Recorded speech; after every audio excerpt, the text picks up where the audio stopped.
Hello beautiful people and welcome to Helen's Cake and Vlog. And for today's video guys, ay ipapakita ko sa inyo step by step kung paano ko itong ginawa itong napaka-elegant and syalang cake. O, diba?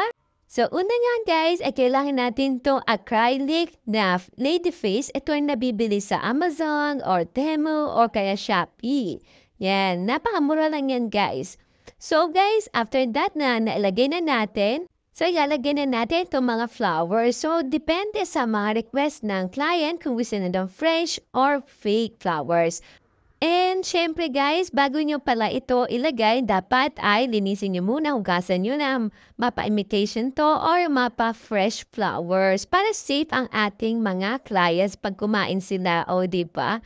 So, yan nga guys, ilalagay ko na yung mga flowers and then susunod naman guys, ilalagay na natin dito yung tinatawag nilang paper leaf. Ayan, so ito yung gold and syempre maglalagay ako ng red dahil yan ang request ng client, yung motif niya gold and red.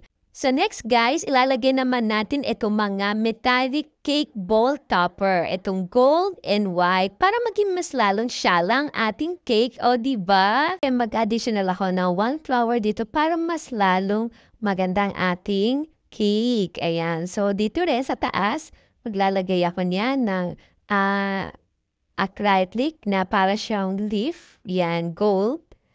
At maglalagay ako dito last flower sa top niya. Ayan, para balance, diba? At para siyang flower hat. Simple guys, but elegant. I hope nagustuhan nyo guys.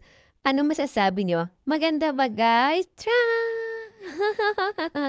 And syempre, shout out ko ang aking friends, napaka-loyal sa akin, si Casey, at happy birthday sa kanyang dalawang friends na si Candy and Jess na nag-order ito. May God bless you and have a wonderful birthday. Ayun. So guys, thank you for watching and God bless. Ingat po tayo palagi and see you to my next vlog. Thank you. Bye! Mwah!